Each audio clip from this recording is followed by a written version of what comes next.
Hello guys, সবাইকে good morning. আর এই চ্যানেলে সবাইকে স্বাগতম জানাচ্ছি।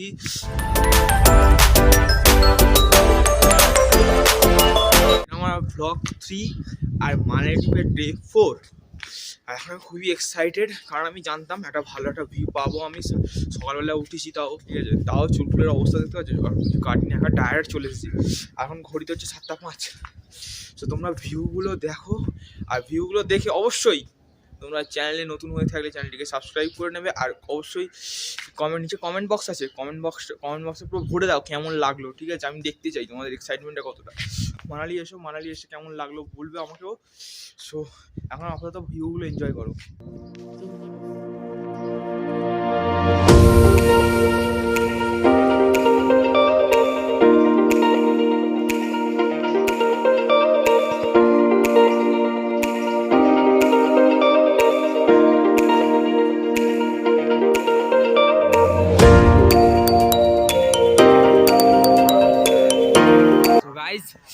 আমরা এখন বেরিয়ে পড়েছি আজকে, ঠিক আছে, ডে 4-এ।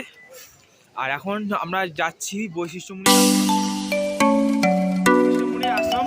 এখন পৌঁছাতে আমি বললাম 2 মিনিটের রাস্তা, হয়ে যাচ্ছে 10 মিনিট। আর ঢাল রাস্তা, পুরো শ্বাস ফুলছে। আর এখন মিনিমাম 4 ডিগ্রি চলছে। ওইদিকে দেখো পকাইদা দেখো, পকাইদার অবস্থাও মানে শোচনীয় হয়ে আছে। ওইদিকে পলাশা তবে এখন ডাঁটো আছে, কি খেয়েছে কিছু বোঝা যাচ্ছে না, ঠিক আছে। হ্যাঁ, লুচি ইজ দ্য পাওয়ার।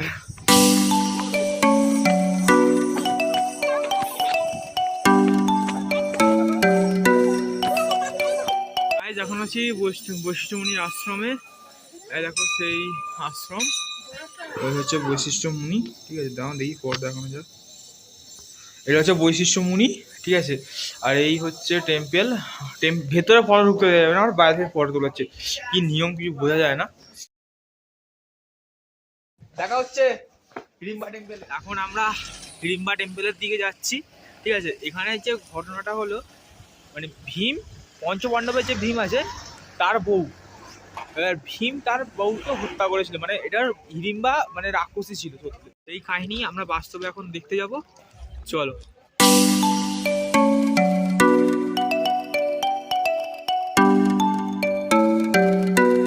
টেম্পলে যাওয়ার আগে চামড়ি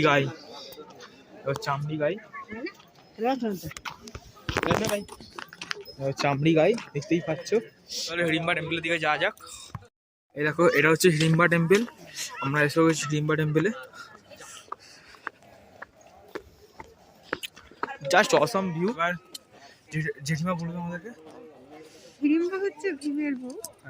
ওর রোজে একটা করে মানে জন্তু জানোয়ার নইলে মানুষ পর্যন্ত শিকার একটা করে চাই এভরিডে।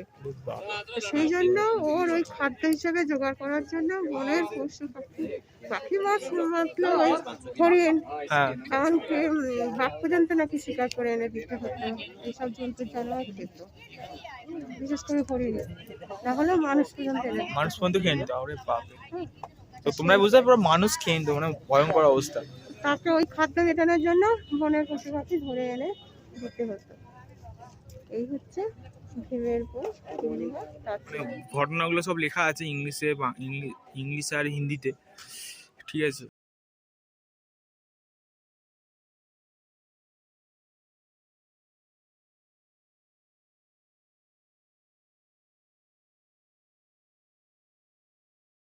এটা দেখানোর উদ্দেশ্য হলো যে এখানে রোজা বইয়ের শুটিং হয়েছিল। সো তোমরা দেখতেই পাচ্ছ। গাইস, সবাইকে গুড ইভিনিং, ঠিক আছে। এখন এবার আমরা বেরোবো ম্যাল রোডের দিকে। গাইস, এখন আমরা আছি ম্যাল রোডে, ঠিক আছে। একটু কেনাকাটা হলো, একটা হুডিস নিয়েছি, এখানে হুডিসটা আছে, আর একটা সানগ্লাস নিয়েছি। আর পলাশটাও কিছু কিনেছে।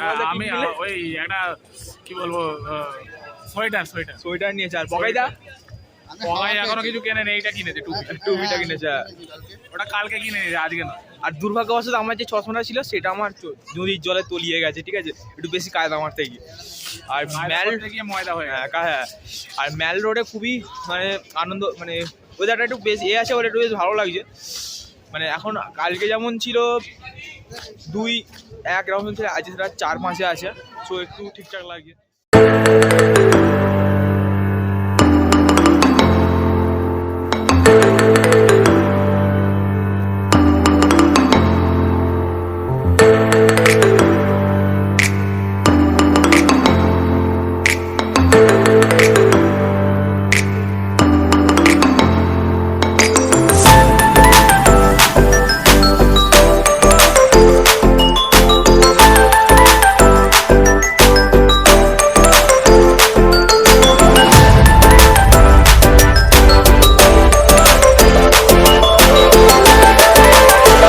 কেনাকাটা করে ফিরেছি ম্যাল রোড থেকে।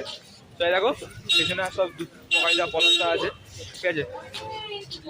সো একটা ফুচকার দোকানে ঢুকলাম, 30 টাকার 6টা, আমাদের সেখানে 10 টাকার 6টা, এখানে 30 টাকার 6টা, মানে একটা রসগোল্লার সাইজ, ঠিক আছে। দেখো পলাশ দাও, 30 টাকার 6টা বলো পলাশ দাও। ওই রসগোল্লা রসগোল্লা করে রসগোল্লা। রসগোল্লা আর কিছুই নয়।